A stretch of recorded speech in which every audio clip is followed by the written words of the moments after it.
Welcome back, everybody, to another episode and another week of Unfiltered Waters. And this week we have the incredible Lani Pallister. Lani is coming off of a heater at the Australian trials where she broke the Australian record in the 800 and the 1500. She is also a gold medalist. She is a world record holder. She is a world champion. And she is one of my favorite new people. And she is so, yeah, I agree. She just has such a warm personality, and we could even feel that while she's thousands of miles away in Australia, you know, calling in. But I think my favorite thing about this conversation was, of course, A, getting to know her better. Yes. But B, listening to her open up about some vulnerable things that I think will really help a lot of other athletes, because it's a really hard thing to speak up on. And Lani just does it in such an incredibly gentle but human way. Yeah, I just was I feel like the word is touched by our conversation. You know, first of all, she is one of the toughest, grittiest people I've ever heard speak of, just, you know, feeling like she was going to throw up at the 500 and swimming another 1,000 and going the third fastest all-time 1,500. And she's so humble. I loved hearing about her background of not only having a world record in swimming, but having a world record in surf lifesaving, which was so unique. I can't wait for people to hear more about that. And then just talking about an eating disorder that gripped her and shook her and how she got over it. I just feel like there's so many moments for a variety and large range of people, which I think is beautiful and part of kind of our why with the podcast. Yeah. And also to add to that, the idea of switching coaches and programs and having plans that you may have had fall out from under you and kind of have to rebuild those. So she's very relatable. She's very human. She's been through a lot of things that most swimmers will go through. And it's really beautiful when somebody has the courage to open up about it. So yes. So we'll be cheering her on super hard. You'll be cheering her on in person. I'm so jealous. But without further ado, everybody, please enjoy Lani Pallister.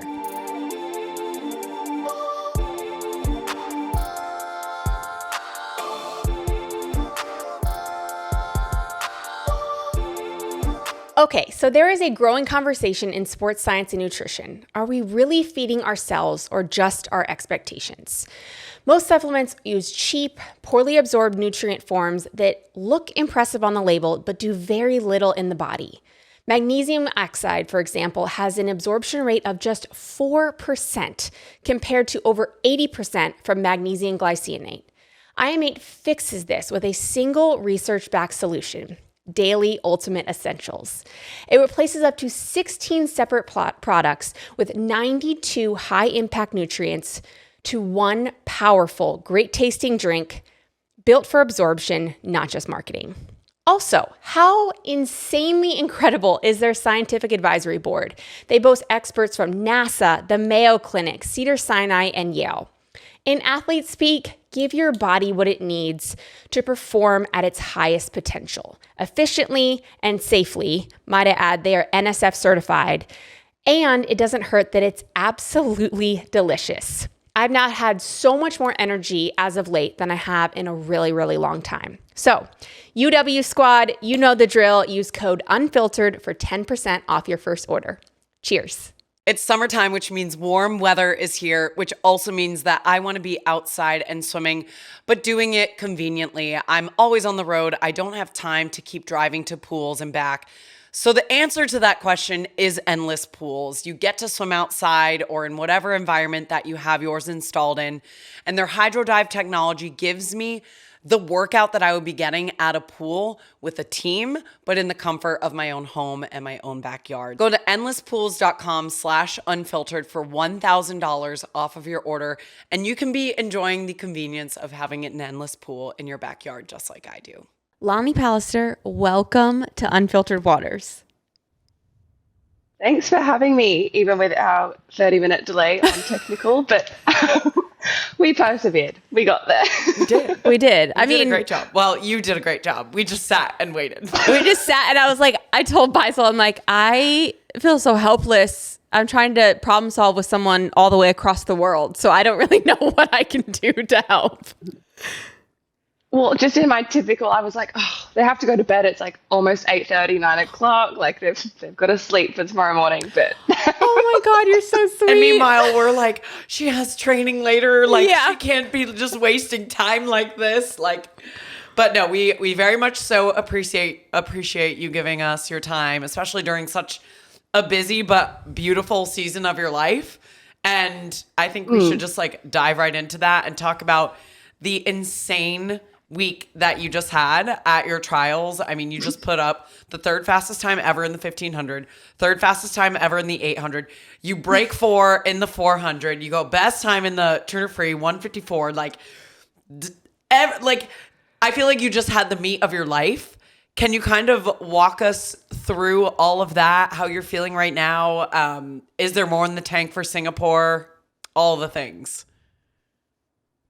it's really interesting because when I think about the whole week, the one thing that like I'm absolutely mortified about was vomiting after the 1500 and the broadcasters filming me throw up whilst I was still on the pool with the 1500. And I was like, any sort of like, I don't know, inspiration or anything I had for the whole week was just ruined by this shot of me like throwing up at the end of the pool. I was like, how embarrassing. Yeah. But Wait, no, pause. No. That makes to me like when you were messaging me, I was like, that just makes you look like a total warrior. Like who has been like you're able to push yourself to that point of pain that I've never thrown up after a race like from that. Yeah. Like that to me that makes you look like the most inspirational badass of the whole thing. So there you go. one of the sprinters came up to me post race and like he'll throw up after 50 meters and he was like, I'm really proud of you. And I was like, whoa, whoa, whoa. I was Yeah. like, I don't want to be put in the same category. It's like a club. It's like a badge of honor that you wear. And Lonnie's like, no thanks, I didn't ask for this. No thank you. I do not want. How did they know to have that ready for you? Oh, well, there's another story was that at States in 2023, so like December 2023, it was the 1500 again. And I went out way too hard. And I ended up having to like get out of the pool before other people finished and throw up behind the block. And Elijah Winnington and Sam Short were waiting behind the blocks to do that 800. And I'm there throwing up like my Red Bull and my Powerade like on their feet. Oh. So the officials now always have a vomit bag for me, only for the 1500 because it's the only one it ever happens in. But now they just take a vomit bag. And after I touch the wall, like every other swim I had last week, I was like really happy with, like could smile, look at the cameras and be like a little bit vain. But the 1500 I touched and I saw the time and I was like, yeah, okay, good. And then I had my hands on the wall, like dry reaching and I was like, someone bring me the vomit bag. Oh my goodness. They knew they were ready though. They had one job and they did it. Yeah. Did you know Alex They Walsh really has did. that? Are you guys Yes. friends with that? She has that after the 400 IM. Well, I think she had it after the 4x2 at World Short Course as well, because I was walking down with like Paige and the other girls, and Alex was just missing in action. And I was like, oh, like, where's Alex gone? And she was like head in the bucket. So Yes. I feel privileged that there's other people that also go through it. Yep. You're not. I was gonna say, Lonnie, yes, you're right, because I was interviewing that relay, and in mid-interview, Alex was like, "Faisal, I have to go," and I was like, "Run, go!" Oh my Like, God.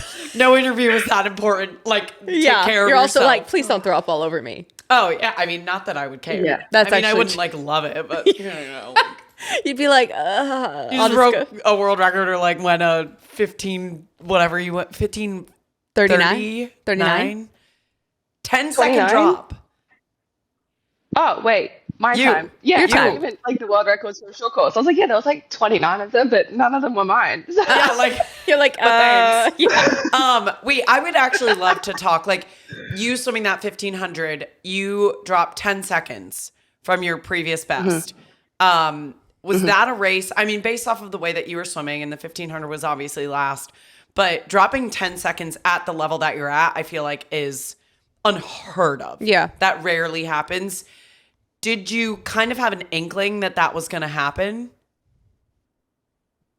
Like to a degree, it's been a full year since I've raced the 1500, and it had been 3 years since I swam a best time. So because I didn't race the 1500 at the Olympics last year, it was kind of like, well, there's going to be a drop of some sort. Right. And then, yeah, I swam my best time at World Champs in 2022, and then 2023, I just had like an absolute shocker in Fukuoka. And I went through like relative energy deficiency again because I'm pretty good at underfueling. But that's something we can touch on later. Yeah. And then I didn't race 2024. I didn't race the 1500 short course 2024. So I kind of had no idea what to expect. And I'd also like half forgotten how to swim it. And then Dean, all he said to me before it, he was like, so what are you going to do? And I was like, I actually don't know how to swim this one anymore. And it was the only race. He was like, well, do you want me on pool deck waving? Like, what do you want? And I was like, I don't really know. I was like, what if you just like sit in the stands and you sit with the staff, and then if the athletes want to be on pool deck, they can be on pool deck. So I was actually relatively distracted because I could see like maybe 15 people that I trained with on the side of the pool when I was like turning, and then my mum was commentating, so I could see her face on the big screen whilst I was swimming. Wow. And then I had people sticking their thumbs up like whilst I was tumble turning. So as much as I was like focused on swimming a good time, it was also kind of fun to be distracted and like know that there were more people supporting me there than like I guess you would have at a world championships where you can't see anything. And then I felt sick at about 500, which like wasn't exciting. And I think because I'd forgotten how much the 1500 hurts because it had been so long since I raced it, I was like, oh, it's okay, like you're almost there. It was like a K to go, like it wasn't almost there, but like trying to trick myself into it. And then I could feel my turns just getting like worse and worse and worse. But no one was like, sometimes I feel like when you fall off pace, people stop waving, but everyone was still like kind of encouraging me the whole way. And I was like, I'm either going to be really close to my best time or I'm going to swim like something insane. So I'm a little bit, as much as I'm stoked with like a 10-second best time, I'm also like a little bit sad that I missed number 2 all time by 0.3 because 0.3 in a 1500 is like nothing. But no, I'm excited to actually like, now that I know what I'm doing to a degree, go and race it again at World Champs.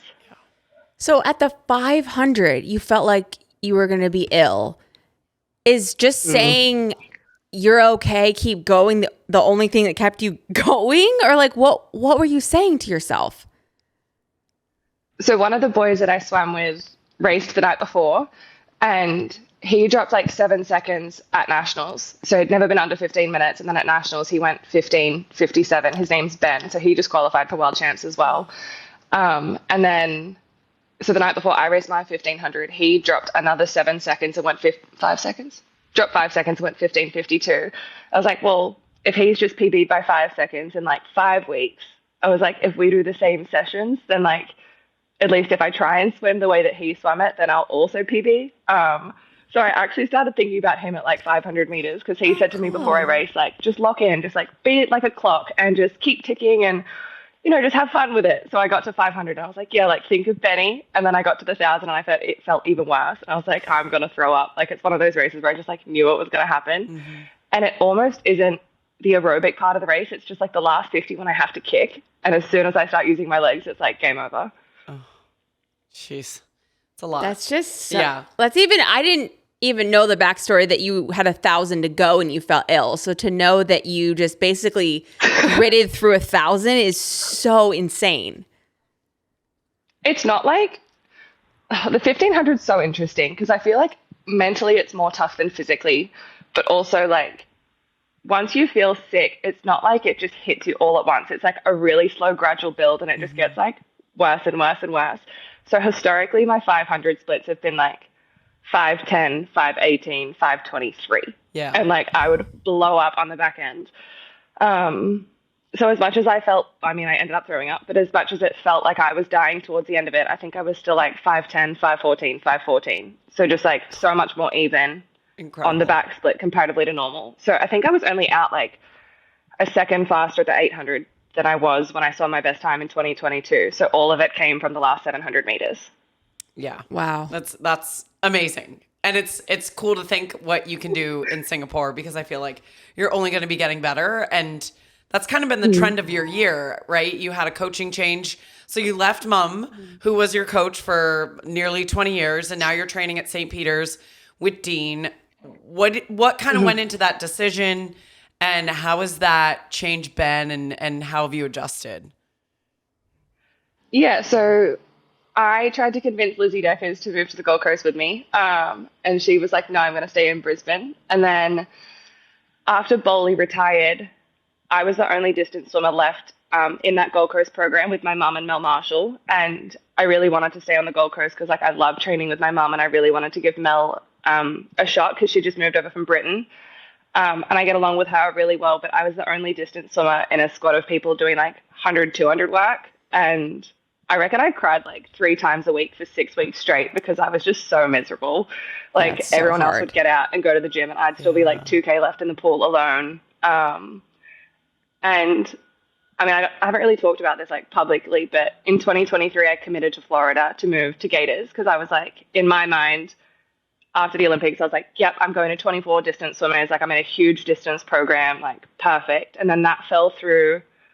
Mid-Olympics was the first time that NCAA emailed me and said, by the way, you're not eligible. So NCAA emailed me the day after I got COVID at the Olympics. Oh my and then Wow, what a day. I love them. And then I was just like heartbroken because for like 8 months I was like, yeah, Florida. And then we ended up reappealing it, and in November of 2024 is when it like fell through completely.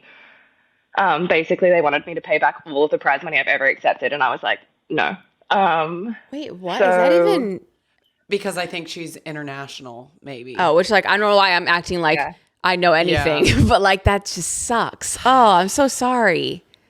Oh, it's okay. I mean, everything's worked out, and as much as like I was so sad that I didn't go, I think everything happens for a reason.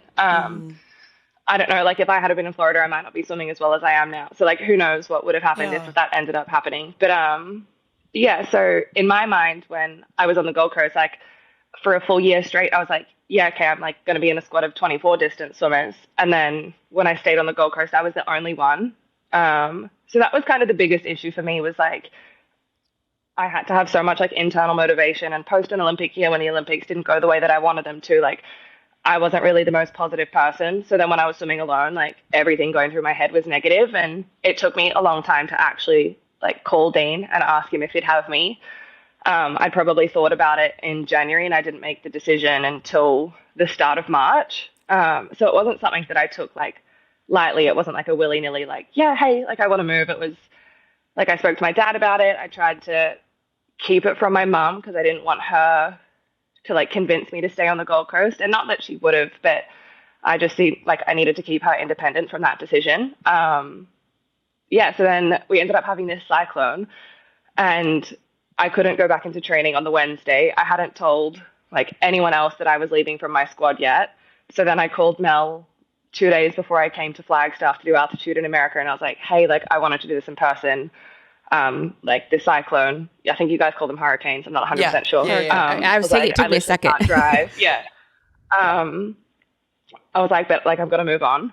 And then I didn't even get the chance to tell the squad that I was training with that I was leaving. I was just like up to America, and I was in America for 4 weeks and just never went back to that program. So I spoke to the ones that were really important to me, and like got to speak to my friends and that sort of thing, and they were all really happy for me. But it was very turbulent in March. Like, it was so wild. Like I did not think that was how this year was going to go. But yeah, I'm really happy that I moved. Like I'm having the best time ever. It's probably the happiest I've been on pool deck in a long time. The distance group has maybe 9 people in it, which isn't as big as Florida, but is like still astronomically bigger than what I'm used to. And I get to train with Elijah Winnington, who just qualified for his, I think, 4th World Championships, 5th maybe. And then Jamie Perkins, Ben Godemans, who qualified for his first World Champs, another girl that swims open water, and then a couple of medley swimmers. So yeah, it's been really fun. It's awesome. Oh, what a courageous move. I feel like when people have to go from comfortable to a little bit of the unknown, and we've had a lot of conversations on here about that with multiple athletes, I'm always curious of kind of what was the thing that kind of pushed it over the edge? Like what gave you the courage to finally go, no, I'm going to call him, I'm going to make this move, and finally, pull the trigger? I think the last thing was, and I haven't really spoken to many people about this either, like this was a conversation I had with my dad, and I was so miserable to the point where I was like, well, maybe I just don't swim for a year and I'll go and do full-time like surf life saving, like what the California lifeguards do. Like I was like, I'll just go and have fun for a season. Like maybe it's swimming, maybe it's not my environment. And then he was like, so you're going to prolong being sad for 1 year, go back to swimming and still not be happy. And I was like, yeah. So that was kind of the biggest, like, I need to move moment.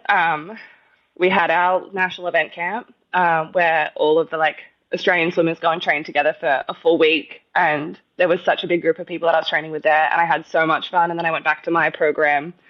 And yeah, within like a week of being back on my program, I was sad again. And I was like, okay, well, I think it's more like having a lack of people training with me than it is actually the sport. So yeah. How has it been for your mom and then I guess her relationship with Dean and Mel as well? Is that all kind of cohesive and working together?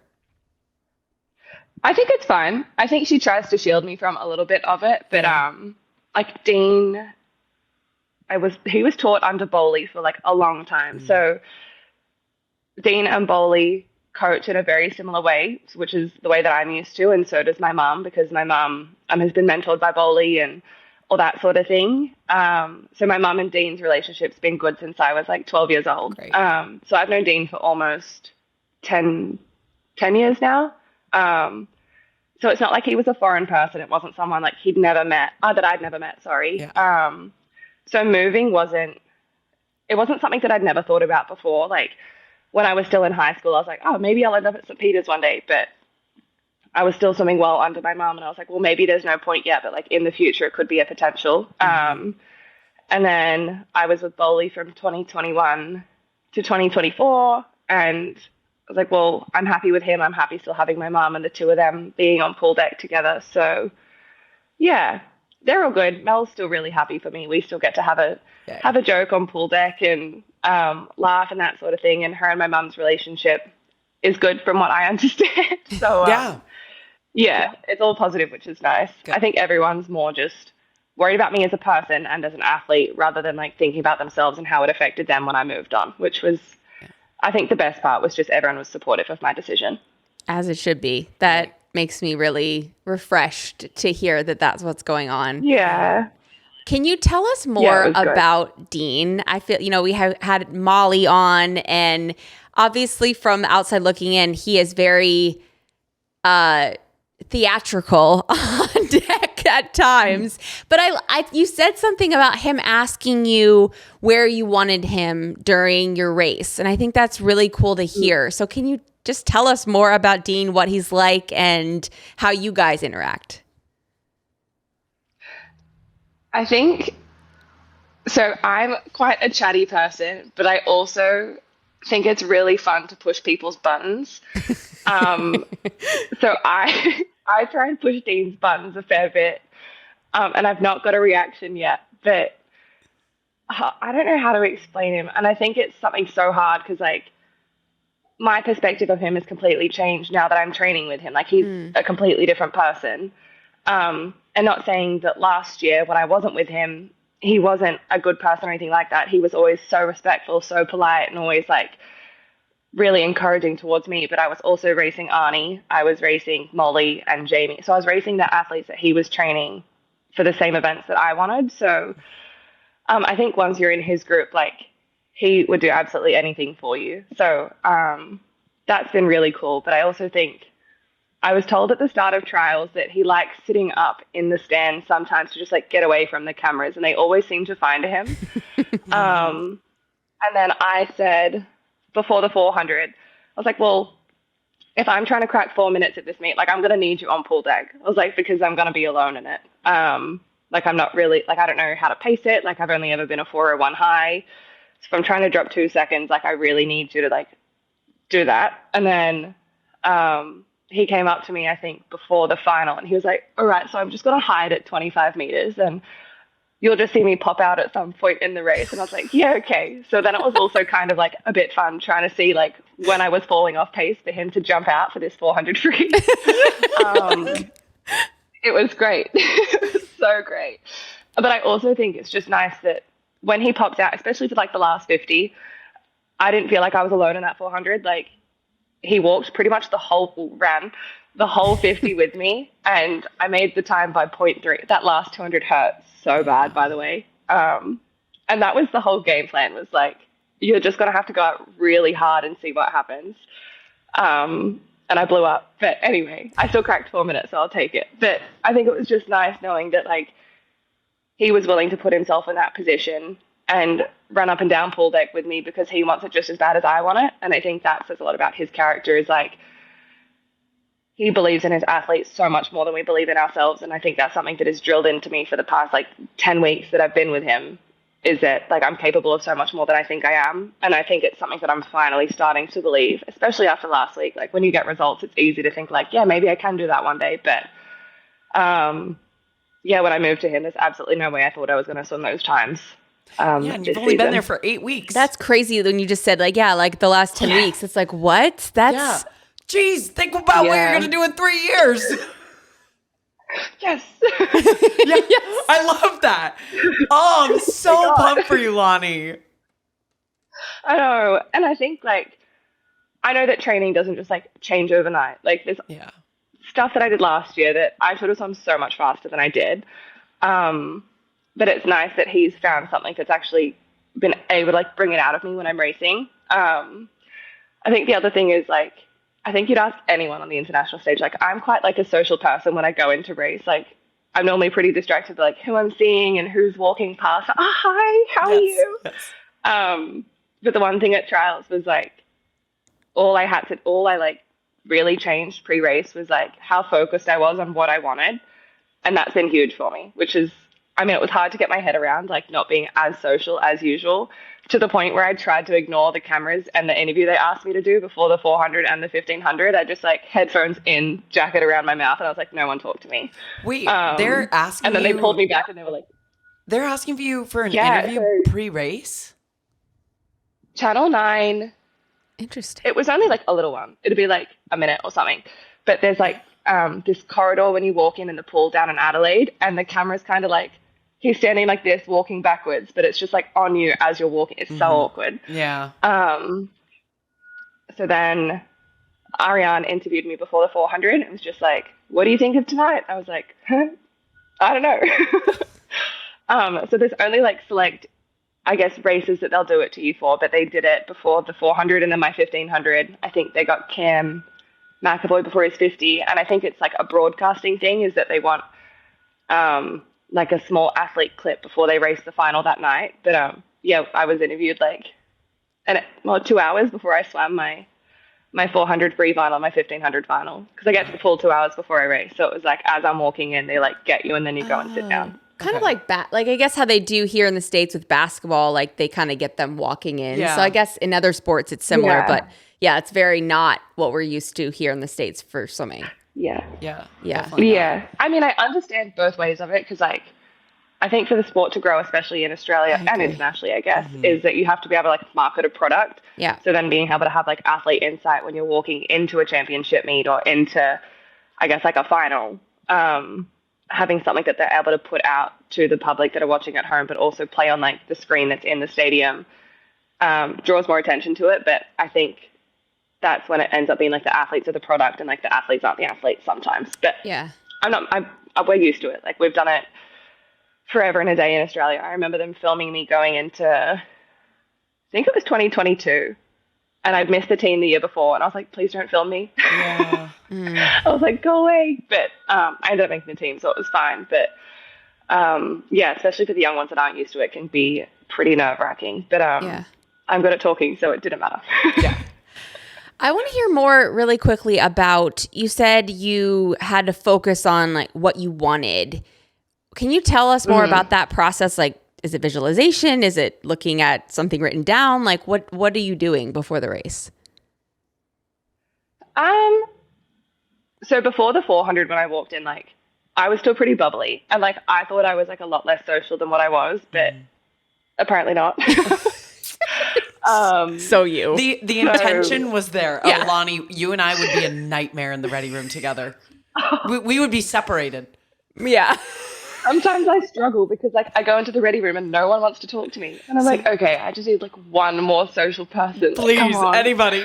Yeah. I don't feel like. Yeah, honestly. I don't think I was very social with you in the ready room. No, but it wasn't like personal. No. It's like, never, I don't think it ever. It's never Well, personal. I guess for some people it's personal, but yeah.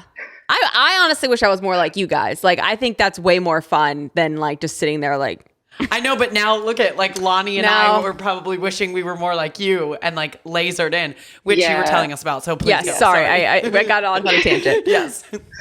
No, I think like you waste so much. Sorry, but going back to that topic, you waste so much energy when you're that social, which is like what I get. But like, how do I just not say hi to someone when they walk past? Like, how do I not stop and have a conversation if someone's like, "Hey, how are you?" and I'm like, "Good." Like, Yeah, you have to like, talk. It's rude not to. I know. It's tough. It's tough.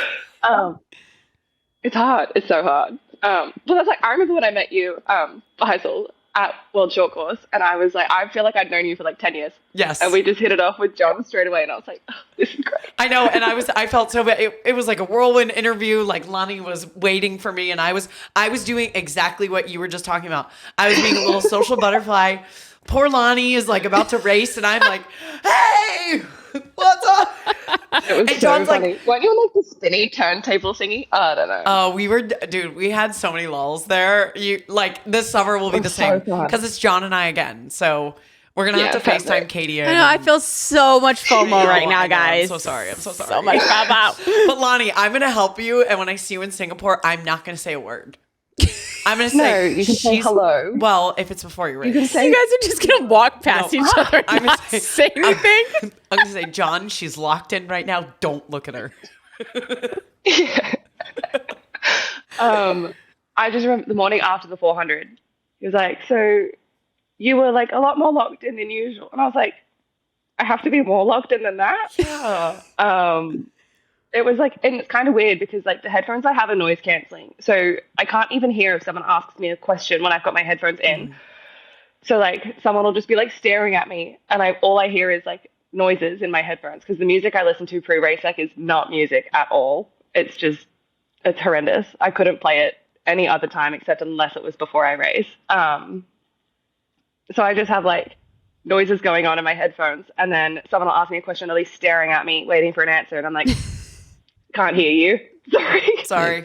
So I have to like take them out and then they'll ask me the question again and then I get stuck in the pattern of like being social and I don't want to be rude and be like, I can't talk to you. Yeah. But You need like a t-shirt that's like not allowed to talk to you. That's what you need. Just like, so it says it for you and people will just know, hey, like we need to help her out and not talk to her.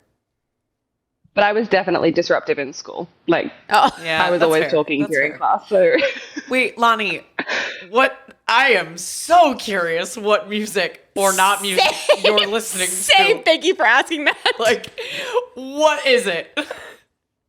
So the playlist that I listen to pre-race on my Spotify is called Starve, Distraction, Feed, Discipline. Very motivational. Wow. Cool.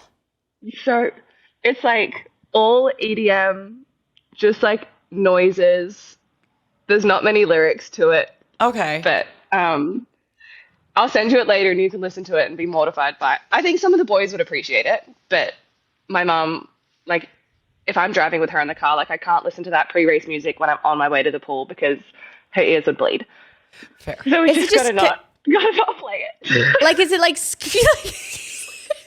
like when you said there's sounds, I was like, is it like a little bit of it? I just don't know screaming? if it'll come through my headphones. Oh yeah, wait, I'm so excited. Oh, yeah. We need to hear this. I feel like I'm gonna like it. I'm picturing just I like don't think you beat will. dropping. Yeah. Oh, like this is full EDM. Yeah, Yeah. like it's just noises, but which is so random because like my stroke rate isn't that high for 1500, nor is my stroke rate at that tempo for a 1500. But that's what I'll listen to before a 1500. Whatever works. Hey, it clearly worked. Yeah, this is a judgment-free zone. Yeah. Like, Yeah. I like it's so funny when I see like World Aquatics will post like what someone's pre-race song is and it's something like ABBA and I'm like, I can't. like, please don't ask. You have no idea that. Yeah, like you don't want to know. But the way you described that was you're like, it's just awful, horrific sounds. And I was like, my mind went so a different direction. I know. It's nice. It's nice. We cleared the air. It's I all remember good. they asked me once what I didn't know how to explain just like noises. So I was No, like, so yeah, is it, you're like, right. It's white noise. or- It is. Yeah, it's noises. Yeah, I remember World Aquatics asked me once what my pre-race song was, and I was like, "Don't worry about it." Yeah. I don't listen to anything. Just ask somebody else. Somebody else. Fine. Well, Lani, Double it and pass it on. Yeah. I want to go back a little bit because there's doing some research in your childhood and then your lead up to now. You're a world champion in swimming, but also I'm going to mess it up. Surf life saving. Is that what it's called? Yeah. Okay. Can you tell us more about this? So surf life saving for us is like pretty much like a national sport. They're trying to get it into the Olympics for 2032. And it's what the California lifeguards do. Like where there's like cans out in the ocean and it ends up being a 400 swim, which is perfect for me. But there's a lot of other Australian swimmers on the senior team that grew up doing it as well. So Jamie Perkins is one, Sam Short's another, and a lot of the open water swimmers end up doing surf life saving growing up, and everything's out in the ocean. So there's like a swim, and then there's another one which is a board race. Which have you guys seen like the Molokai to Oahu paddle? Like, yes. On those like long fiberglass. Okay, the boards aren't as long as that, but like similar style board like in the ocean. And then there's another one called like a ski race, which is like a kayak but for the ocean so that it doesn't just fill up with water and sink. So a lot of the kayakers from Australia that are on the Olympic team grow up through surf life saving as well. So it's actually like a pretty good transition sport for like using surf life saving as a transition into other Olympic sports. So like there's obviously like a lot of swimmers and a lot of kayakers, and then I think some triathletes like do a little bit of both. But I only really now ever swim, and then there's like a whole different branch to surf life saving called pool rescue, which some of the German girls also do. So Nina Holt, who swims the 100 free, is like a multiple world record holder for pool rescue. Wow. And that is like in a pool, except there'll be like these orange mannequins that are completely submerged underwater. They'll be like, if they're out of the pool, they weigh 60 kilos. I'm not sure what their weight is in the water. I don't know how to convert kilos to pounds. I'm sorry. But you'll have to like a 50 freestyle turn, 17 and a half underwater, pick up this mannequin off the bottom and then swim with it to the wall. So you'd be able to find it on Google somewhere. But my dad used to be in surf life saving, but only did the beach stuff. And then because I was good at pool swimming, I ended up doing the beach side of it and the pool side of it. And then my mum was an Olympic swimmer, so then I did swimming as well. So I've always like been across, I guess, all of it, but I wasn't very good at land sports. So then doing surf life saving was like the closest thing to a land sport because you run on sand in and out of the water and that sort of thing. But yeah, it's a bit different. It's hard to explain when people like haven't seen it before.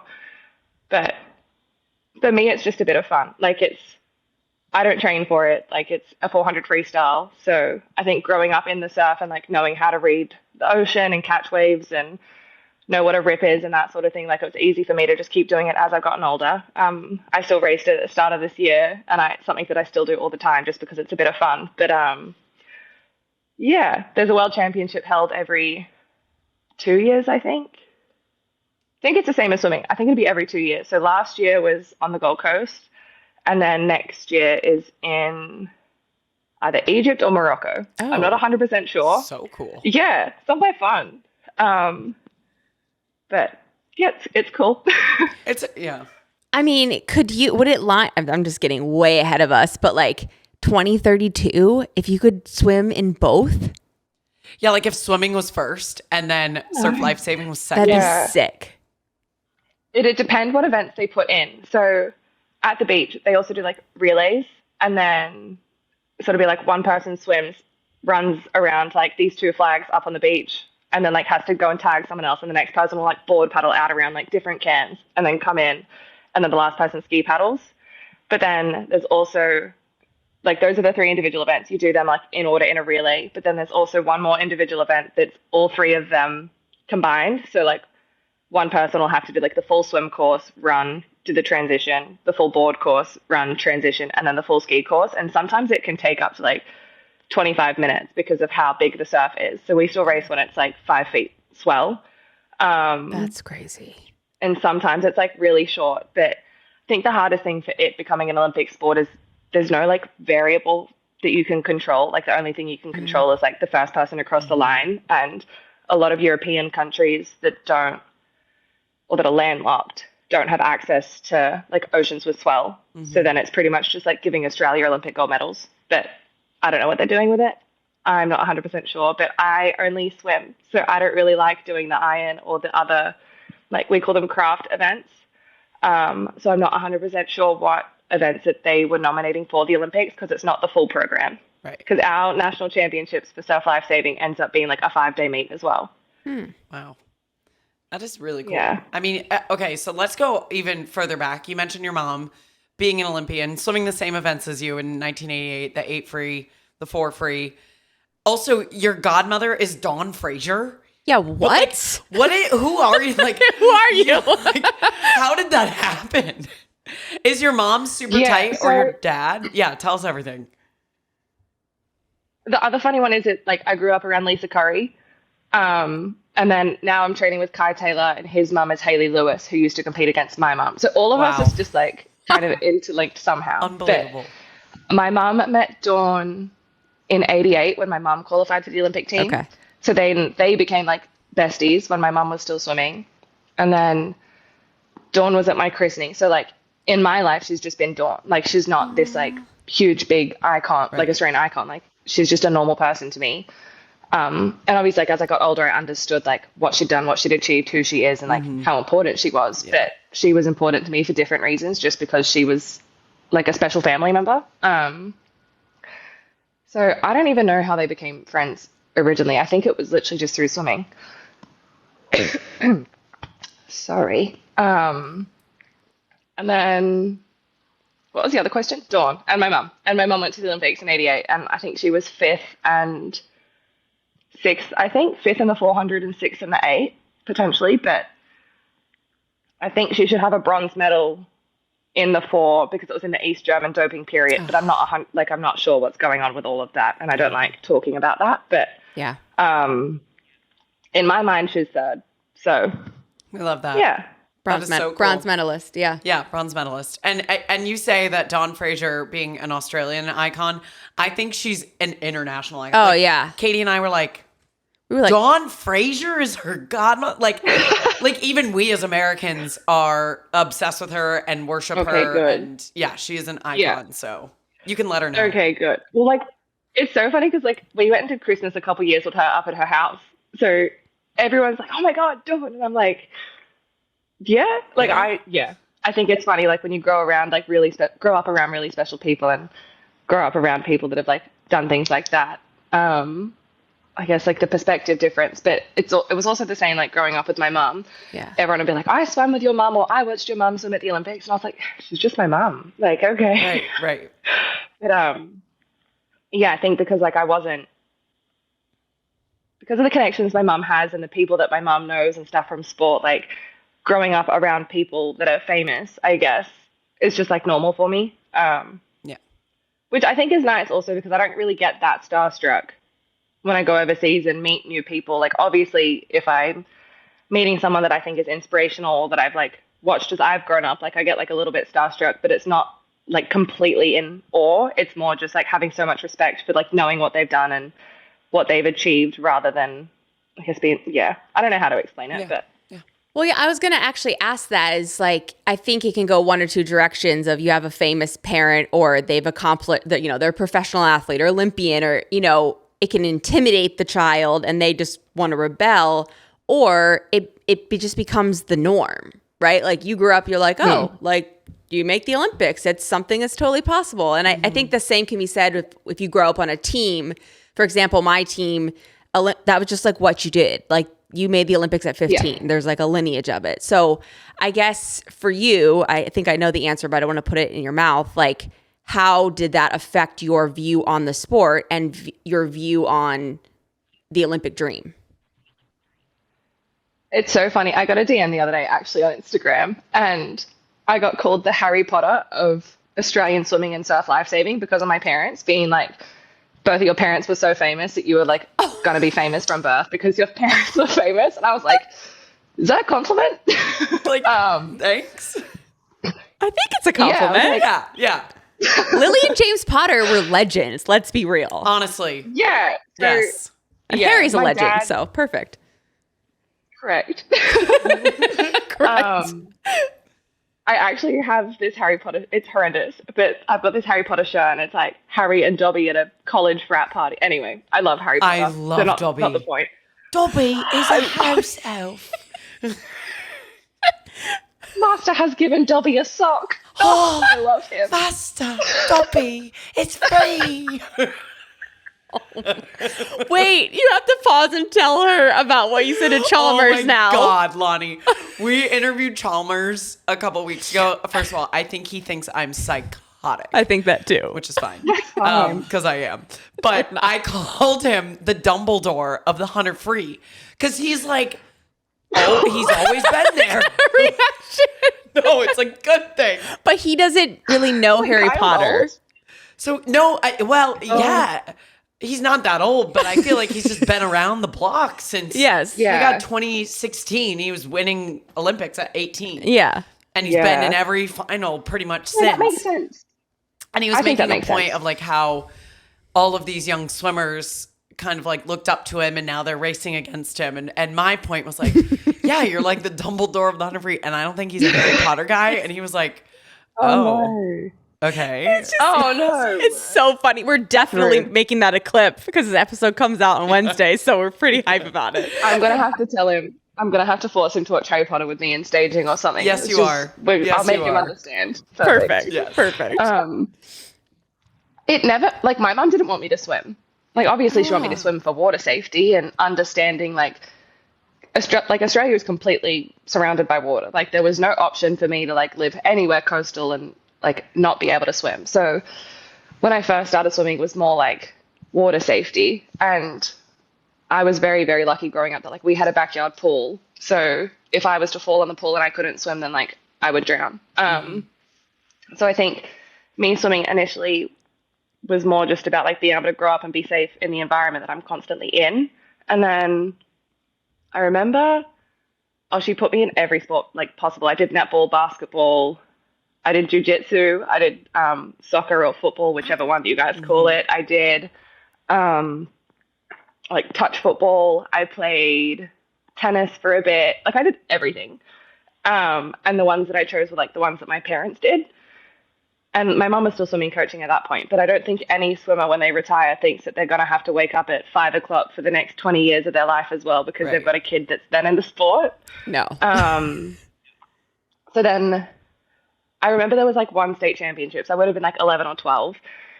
And I thought that I could be good at swimming. I didn't think I'd ever be as good as I am now.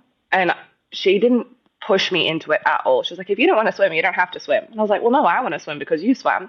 She's like, well, you don't have to do it because I did it. Like, you do what you want to do. And I was like, well, yeah, but I want to be like you, so I'm going to swim then. So it was kind of this like little argument between the two of us that like she didn't want me to do something just because she did it, whereas I wanted to do it just because she did it. Yeah. Which I also think is really nice because I think sometimes you get like other parents that will push their kids into sport and force them to do things that they might not necessarily want to do. And I think if she had have pushed me like a lot harder, a lot younger, like I don't think I started training properly until probably just before Junior Worlds when I was turning 17. But also I don't think I knew what hard work was until 2022. Like when I'd miss, obviously like I worked hard to make the Olympics in 21 and I got very sick. And there were probably decisions I made in 21 that negatively impacted my results at those Olympic trials, like the eating disorder and all those sorts of things. Like it wasn't like everything I did was to make the team. Like there were probably decisions like the not eating and wanting to be thin and trying to lose weight to be the same weight I was when I was 17 and swimming best times. Like they're not performance decisions. Whereas in 2022, when I wanted to make the team and go to Commonwealth Games and World Championships, like I did everything physically possible that year to just make the team. Like I didn't care what happened beyond that. Like all I wanted to do was make the team. So I missed like so many of my friends' 21st birthdays and would be in bed at like 8 p.m. on a Saturday night. Like I didn't go out all year. I wouldn't drink from January through to August, like everything physically possible. Whereas in 2021, I think like the not eating was like a huge part of that. But I thought I probably had more talent to make it than I really did. And then missing that team was heartbreaking. Like that's all I wanted growing up was to go to Tokyo because I was like just obsessed with Japan. And I think if things had have gone differently and I had have made different decisions and probably asked for help earlier instead of just like spiraling with my eating habits, things might have been different. But at trials in 21, I'd had heart surgery in March and then had the eating disorder. I had low iron. I had glandular fever, which you guys call mono. I'd had influenza A and B during that week. And then at the end of 2021, I had to have a functional rhinoplasty. Like everything that physically could have wrong that year did go wrong. And like, I didn't want to feel like that again. So then when I finally went back to training and like started training properly at the start of 22, was when I was like, I'm not risking anything. I don't know what that tangent was about, and I don't know where we started, but training hard. Oh yes, my mum. So she never pushed me when I was young with training because she was my coach. Like if I didn't want to do something, I just wouldn't do it. And not in terms of main sets because I was such a competitive kid, but there was when I was young, I think I was 15, I didn't want to train on a Saturday morning. I wanted to go and train at the beach and do surf life saving. And she was like, if that's what you want to do, that's what you do. So she never forced me to try and be an elite athlete young. And I think that's why I've had longevity in the sport. I don't know if I would have made the Olympic team if things had been different in 2021 when I was, I think, 19 years old. Like I might have made it earlier, but also I think going through everything I have been through up to this point, including COVID at the Olympics last year, has allowed me to race the way that I am now and achieve the things that I am achieving now. And I think that's special. And I've got 3 more years. So perfect. Perfect timing. Perfect. Yeah. As an Olympic athlete, as well as someone who is on an airplane just about every other week, I get asked all the time how I stay consistent with my recovery and nutrition while I'm on the road. And one of the answers to that question is Momentous Whey Protein Isolate, particularly in the travel packs.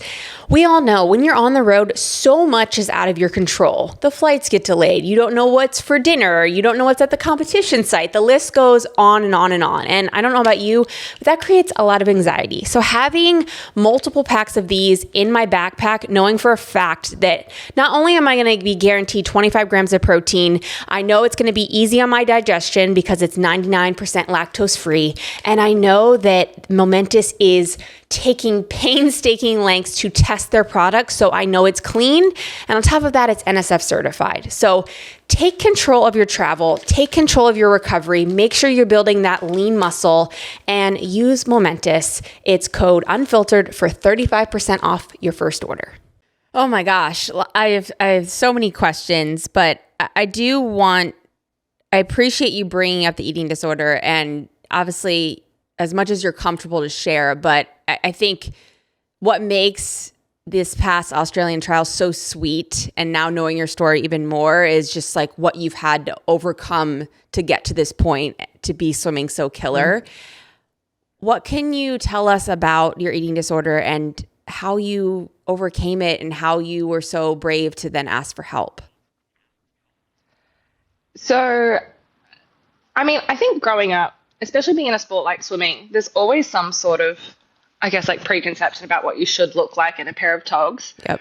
And I think Australia specifically, like, and in Queensland where I live, our summers get so hot that you spend every weekend at the beach. So I think growing up, I always was like, and I'm quite tall. I think I'm almost 6 foot tall. So compared to my friends, like I was always bigger, and not necessarily like by weight, just by height. Like I was always like, I felt like I stuck out like a sore thumb.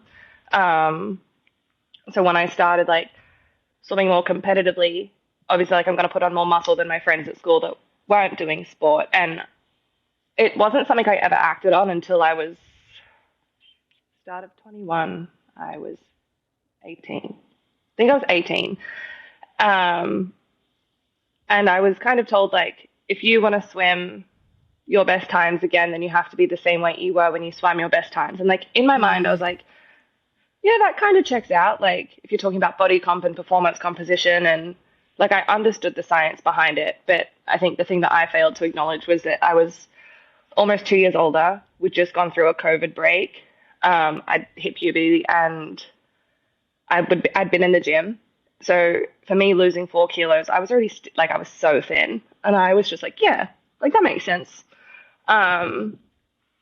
So rather than like kind of questioning it, I just like went along with it. And I didn't ask how to do it. I was just like, I'll figure it out. So I just started like slowly cutting out food more and more. I'd have breakfast at like midday. I wouldn't eat anything between waking up at 5 a.m.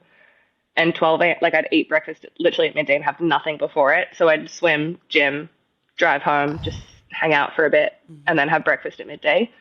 And then I'd have coffee in the afternoon before training because it curbs your appetite. And then some sessions I'd swim absolutely wicked. There were some sessions I did in 21 that I was like, yeah, like I can make the team. And then other sessions, like I would question why I was even swimming. Like I'd swim so bad. And like going through that and learning how like carbohydrate stores work and needing to fuel yourself for energy, like it all makes sense why some sessions would be good and other sessions would just be absolutely dreadful. And then as I got closer and closer to like Olympic trials, like I lost the full 4 kilos, but I was miserable. I wasn't eating like I was hardly eating anything. Sundays I'd have like one meal. I'd try and like not eat all day Sunday just so that like I was finding a way to lose the weight. And I was doing so much training that I can't believe how I did it, to be honest. I'd run 6K twice a week. Like it was ridiculous. And because I'd stopped eating, I had a heart condition called SVT. So basically my heart rate would get to like 250 beats a minute because my heart would short circuit. So instead of completing like the full loop, it would kind of like, this is like the middle. It's meant to go like down and around. It would just like kind of stop and like half beat almost. And Kyle's had this surgery as well. So I ended up speaking to him when I had my heart surgery. But instead of like looking at the thing that caused my condition to get worse, I was just like, yeah, let's operate instead of me eating more. So the highest my heart rate ever got was 272 beats a minute. That was wild. Oh my God. And like it doesn't get above 200 now, but 270, I was like in my throat. And then it was whilst I was in surgery because you're awake for the surgery because you can't put your central nervous system asleep. So it's like twilight sedation. Yeah. So you're still completely awake and just like local anesthetic and not general. So I was like looking at my like the heart rate monitor and I could like see my heart rate beating at 270 and the surgeon like popped out from behind his little like plastic sheet and he was like, "We found the short circuit." I was like, "Thanks." Thanks. Appreciate it. It was yeah, I was like, "Fix it." Yeah. Let's hurry it up. That's terrifying. Oh, it was so bad. So funny. That was probably the only time I've ever thought that I was going to die. Like, it's such a weird feeling. I feel like everyone panics when their heart rate's at like 210, let alone 270. So then, yeah, I was just like so sick at trials. And the only reason I spoke about it was because Emily Seebohm had spoken about her eating disorder in the media, and I was training with her at that point. And Swimming Australia launched their independent investigation back in 21, and everyone was asked if they wanted to submit something. And that was the only thing that I was like, oh, I probably should speak about like my eating habits and I guess the direction from people about like what I should and shouldn't be doing sort of thing. Like being told 4 kilos is what I needed to lose. So I like wrote this huge paragraph and sent it to my mom and I was like, does this read well? And she was like, what? So she had no idea because I was living out of home. So it was so easy for me to hide because I was living with my best friend and we were on different schedules, and I would get so defensive when my mum was like, "Are you losing weight?" I was like, "No." Like I knew I was doing the wrong thing. So yeah, I didn't even consider doing anything about it until Emily came out about hers and this like independent review had launched. And I was like, oh, I'll just submit it. And then because I had glandular fever, it went post-viral. So I got told I wasn't allowed to train for like 6 months. I was meant to do ISL in 2021 with I think it was LA Current was who I'd signed with. And then our physiologist was like, "You're not going." And I was like, "I am." I was like, "I miss the Olympic team. Like, I'm still going to go and travel." And he was like, "You're so sick. Like, you're not training for 6 months." So I remember getting back in maybe like 3 months after Olympic trials. And because like I wasn't allowed to exercise and I moved back in with my mum, I put on like 8 kilos and I was mortified because I just like wasn't having a bar of it because I was so like obsessed with being thin. And I think my first session back after being told like 3 months of nothing was 2050s on 2 minutes with fins on, and my heart rate wasn't allowed to get above like 130 or something. Like I don't remember what it was specifically, but they were like, you have to keep like a really low heart rate. And I just remember I'd get in, I'd do my 2050s, and I'd get out, and there'd be like little kids beating me in the junior squad, and I was just like, oh, this sucks. Like I didn't want to go back to swimming at that point. And then at the end of 21, the only reason I wanted to swim was because Kaylee McEwen moved to Bowley, Brendan Smith moved to Bowley, Mac Horton moved, Bowen Goff moved, who like all on the Australian team. Seabon was there, Taylor McEwen was there, Joel Jabal was there.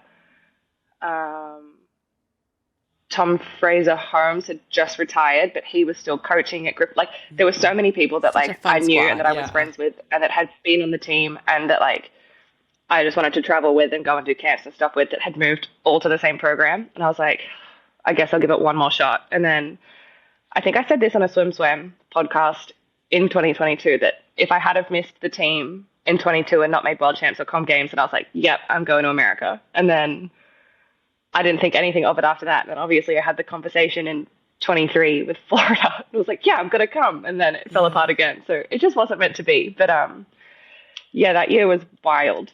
And I just, like, I look back at it now and I won't eat for like 4 hours here. And I'm like, God, I'm hungry. I'm like, how did I do that for 6 months? Wow. When you came out. Thank you for sharing that. Yeah, seriously. That was my follow-up question is, you know, you share something that's so vulnerable about yourself and probably really scary to share with the general public. What was the response to your sharing? Did you get a lot of people coming to you and almost like thanking you? Like what was that like?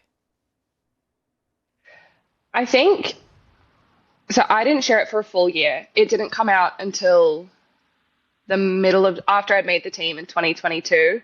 Mm-hmm. And I kind of just like word vomited at this reporter, like everything I'd been through the year before, because I didn't want the public, all the girls that I raced against to think that in 21, if I had have said it after trials in 21, like in my mind, I was like, well, if I go and say on Instagram, like this, and this went wrong, this is why I missed the team. Like I didn't want them to be like, she's just making excuses. Yeah. And not that they would. I think I was just so stuck in like that negative pattern that that's what I thought would happen. So yeah, like I made the team in 22 and that was the first thing that like I said to this reporter and he was just like, what? And then I ended up having like a real long chat about it. And the article that came out was like quite nice the way that it wrote it. But yeah, I think a lot of people were just like sad that I had to go through that. But also I had like a lot of young girls message, just like talk about it. And I think a lot of my friends, there's also like so many elite women in sport that like aren't public with it, that have gone through it and will talk to their friends and like talk about it behind closed doors, but don't want it to be like part of their narrative. And I don't think it's something that like, I mean, it's been a big part of like who I am, and getting through that has helped me like achieve a lot more in sport. And I don't know if I had have missed the team in 2021 just because I wasn't good enough and not because there was like all these things in the background that went wrong, like I don't think I'd want to keep swimming. But I think when you have like a reason for something going wrong and going pear-shaped and you can get over it and move through it, then it's easier to kind of like put it on the side or speak to your psychologist and move past that disappointment and be like, oh, well, at least there's a reason. Mm-hmm. Yeah. Well, and just like, I mean, I think to think that just like C-Bomb helped you be willing to share, right? I'm sure your story is going to help another girl be willing to share, you know, and it's just the cycle just continues where people become more and more brave to share and then nobody's living in isolation and in the dark. So I think that to me is the whole goal of why we want to empower people to just, it's really scary, but say it because other people probably feel the exact same way or going through the exact same thing.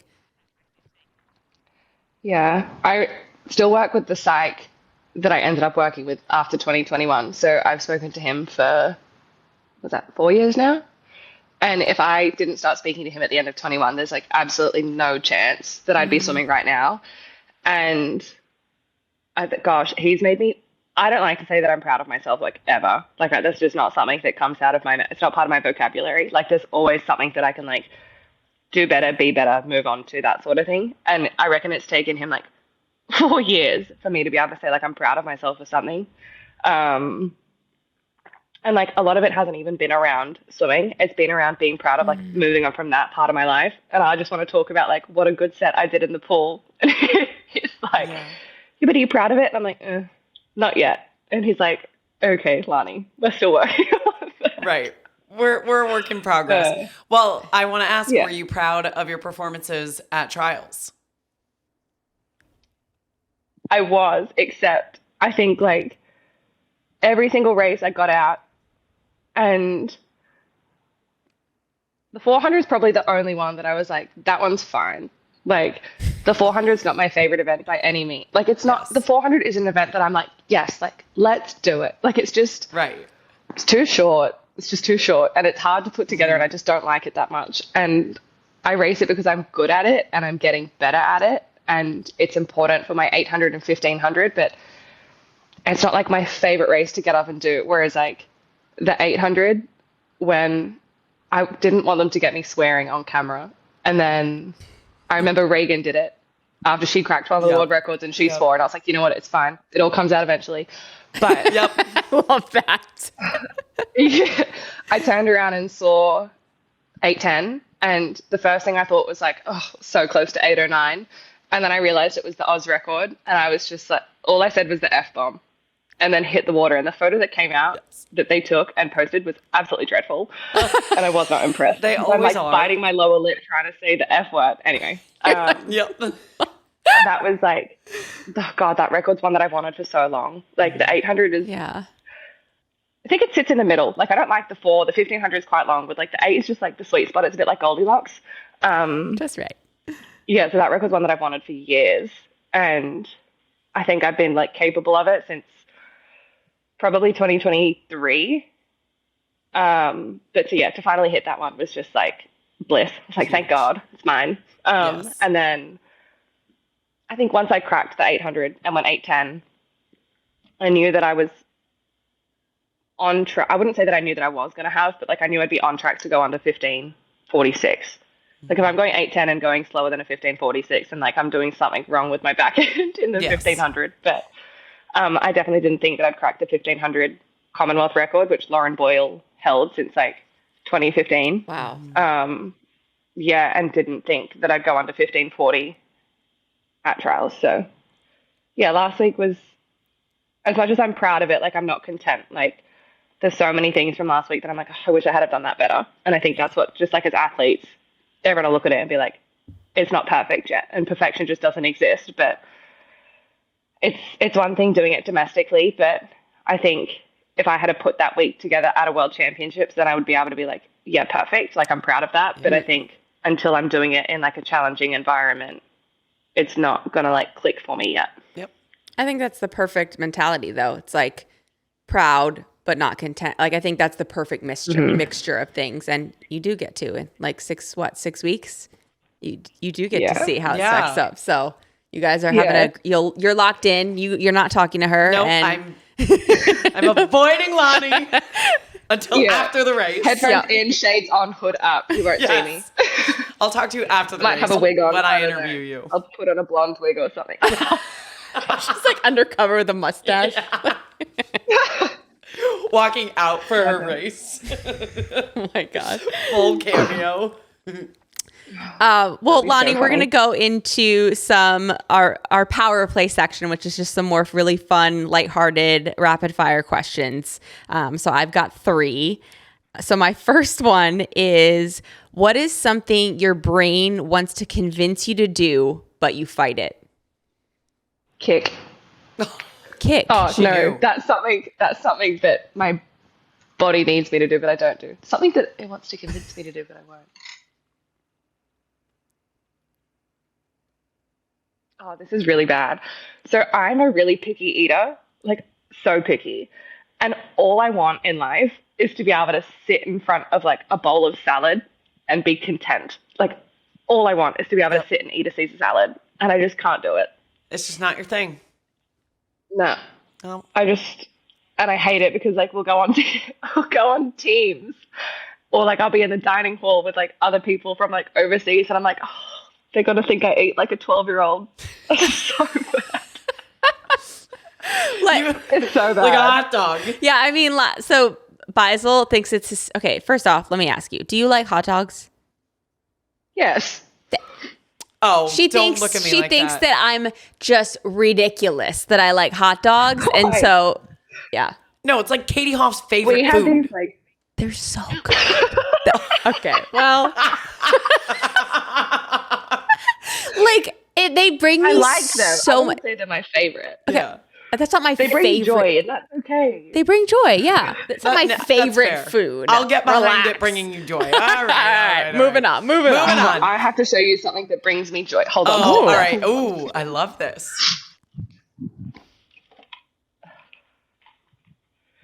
So when I went to Flagstaff, all I wanted from that whole American trip was Trader Joe's peanut butter cups because the Trader Joe's ones are so much better than the Reese's ones. And like you can't get Trader Joe's in Australia. So I bought 6 boxes of the Trader Joe's peanut butter cups. Stop. Those are so good. How did you bring those home? I don't think you have to declare chocolate. Anyway, it's like 3 kilos. We don't need to tell of peanut butter customs. cups. It's fine. No, it's fine. But that's like the one thing that I like is my pride and joy. And I think because I actually have access to them now, I'm not trying to like finish them quickly. Yes. But when I have one tub, I just like eat them all straight away and it's like game over.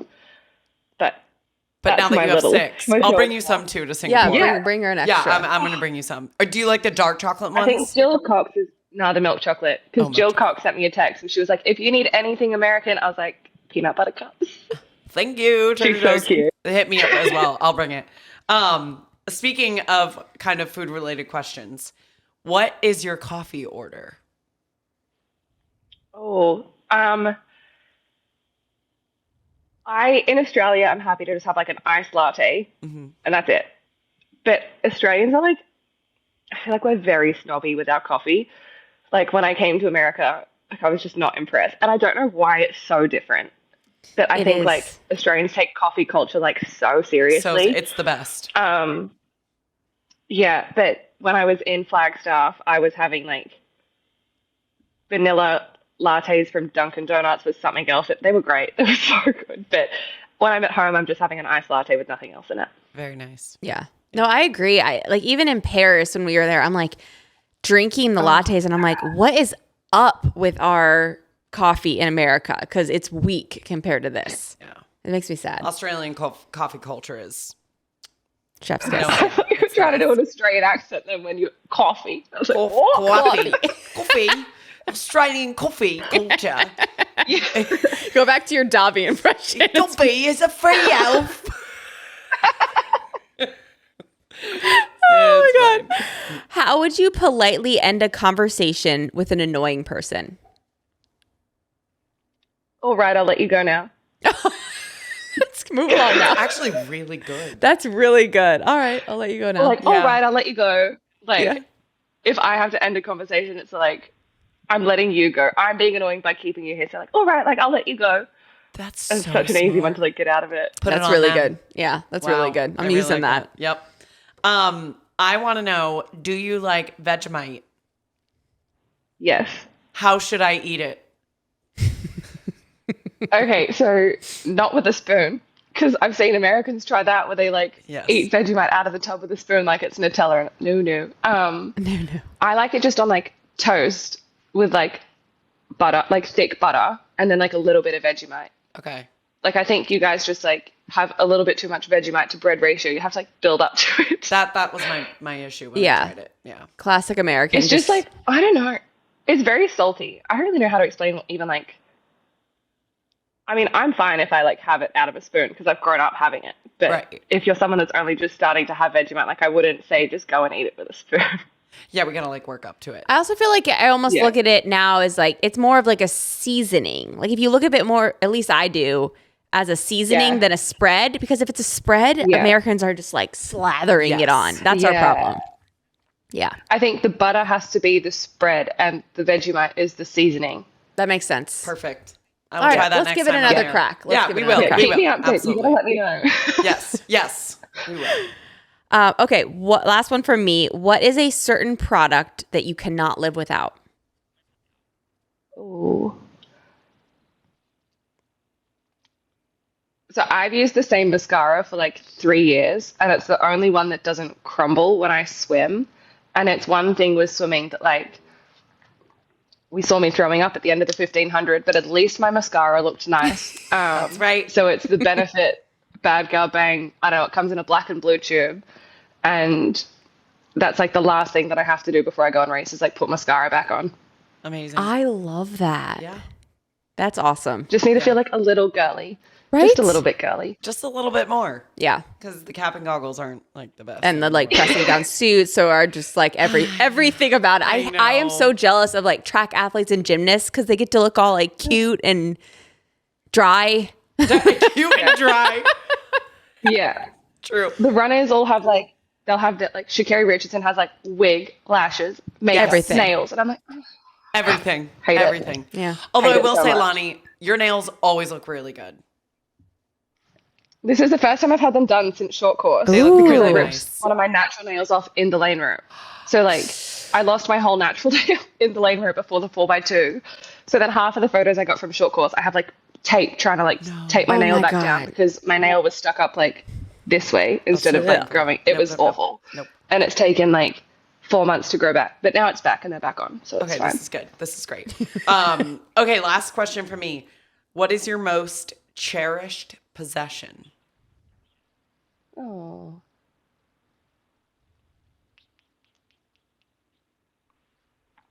I don't know if it's like my most cherished. The thing that I've had for like the absolute longest in my life ever is my teddy bear. And it's like this old, it's a Pooh bear. Like, you know, Winnie the Pooh? I just love a Pooh bear. That's it. And it's on my bed. And I still, I still have it. I don't sleep with it. Like, I don't have to hug it to be able to go to bed, but like, I need to know where it is at all times.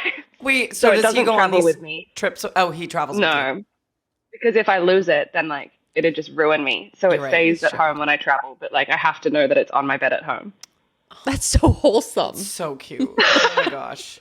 What were other people's answers? I feel like I'm gonna get bullied for that one, but that's You're not gonna. Well, we switch up the power plays all the time, so I love that Okay, question.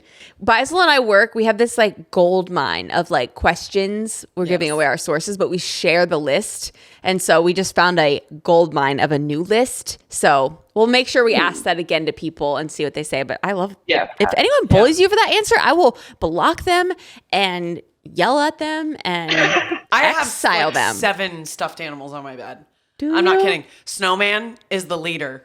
And The Jack lead- and I. the lead- Oh, no, I'm dead serious. Listen to this. So, my husband and I, his name's Jack. Snowman is the leader of the animals. And we recently have started positioning the animals in the middle of the bed. So, like I left to come to the strip, and Snowman was sitting at like the head of the bed, and all of the other animals were face down, like they were like worshiping Snowman. I'll send you photos, Lani. You guys are gonna die. like Sid. No, Do you remember that the scene in Ice Age where Sid's doing that like weird dance thing? Yes. And he Yes. does it, and then everyone. This is what like all I can think of is like Yes. all the teddies like staring at Snowman. Yeah, it's them. that Snowman. Oh Sid. Hey, I'm Sid. I don't even know how to go anywhere. Like leprosy. Yes, Lani. All right, on that, we're going to go into our final 3 questions we ask all of our guests. So the first one is, what is a moment or memory outside the sport of swimming that's brought you the most amount of joy? Oh.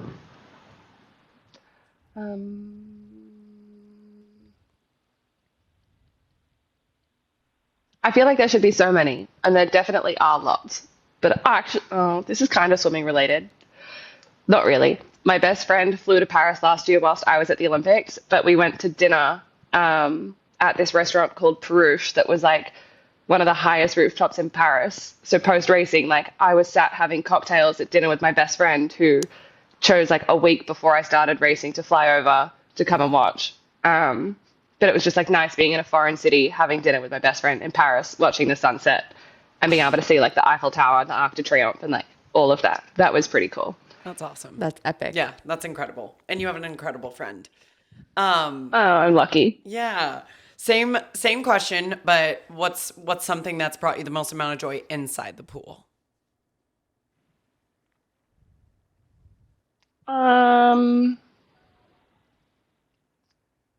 There's probably two. The first is making my first senior team, and not like I medaled at World Champs that year as well, but I think like after everything I went through in 21, actually just getting behind the blocks and putting it all on the line and being like, well, this is kind of it. Like if I make it now, then great, and if not, then I'm going to turn to something different, and then actually being able to stand up and turn 2021 into something special is one highlight from swimming. And then the second one was after getting COVID last year at the Olympics, being the fastest heat swimmer in the morning for Australia. So not the final swim, but going a 1:55.5 in the morning after having COVID for like 5 days, and then being put in the final of that 4x2. That's so cool. So cool. And then winning an Olympic gold. Yeah, and then winning an Olympic gold medal. That one's pretty cool too. But I think like everyone talks about the medals and stuff, but I think actually, because that Australian 4x2 last year was absolutely criminal to have to qualify for. Like you have two girls that go 1:52, and then I was a 55, Bree was a 55, Jamie Perkins was a 56.0, Shayna Jack was a 56. Oh no, it should be a 55.3. Like it was quick. Third to sixth. Like we could have had our own relay without Arnie and Molly. So yeah, I think just like being able to stand up. And it was funny because I'm on a tangent again. Out of the 6 girls that were part of that 4x2 relay, I was the only one that wasn't from the same club.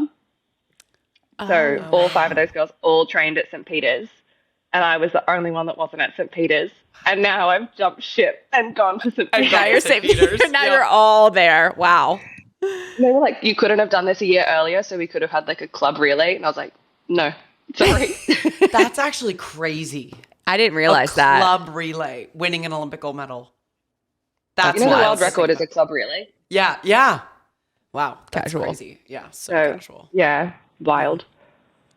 All right, last question. What is a word that motivates you or inspires you or serves as a reminder of who you want to be? One that Bowley used to say to me all the time before racing was be relentless. And I think especially being in distance swimming is one that like fits pretty well, because like if you go easy for 150 and a 1500, then like your tempo will drop and the back end of the 1500 will be bad. So I think just having to like really dig in and I guess lock in, all of it comes back to being relentless. So yeah, that's probably my one. I haven't got that one tattooed yet. I have like 4 or 5 other tattoos, but that's one that I've like not forced myself to go and get, but I still really want done. You'll get it. Yeah, that's a good one. Yeah. That's a really good one. Yeah. Lani, thank you so much. This was awesome. Yeah. Anytime. Yeah. So fun. And just so fun to talk to you. I didn't even say this in the beginning, but like I'm again so sorry for messaging you, not realizing that you were done with the meet yet. I'm talking to you at 1 a.m. I'm like, this is such a bad look. I'm so sorry. It was so funny because I saw the first messages pop up and I was like, oh, like I'll come back to it. Like I had it flagged. I was like, I'll come back to it. And then he texted me again and I was like, I can't ignore it twice. I was like, so I'll just text back and say that I'm still racing, but then I'll get back to it. Right. So in my defense, normally like when you go to, I'll tell you why. When you go to general, it usually will not show, like it wasn't like in your general and it wasn't showing that it had been seen. I'm like, oh, I'm in her general and it's not showing. So that's what I thought. It did not say that you had seen it. Or I would not have messaged you again. So I'm mortified. So I even messaged Molly. I was like, Molly, tell her that I'm so sorry. So I saw it like pop up on my phone, like, oh my God. You know when you get like the notifications and you see the full messages, and I was like, I'll get back to that. So I didn't see the message in the DMs, but like I'd seen it there somewhere, and I was like, yeah, like I'll have a look at that after the 1500, and then awesome. After the 1500, awesome. Lani, love that. She's like, this girl is crazy. Oh my God! But look at that, we made it happen. Yes, how wonderful. Yes, it was good. Oh, have Lani. so much fun in Singapore. Yeah, I'll see you there. I'm going to bring the Trader Joe's cups. Oh, perfect. Thank you.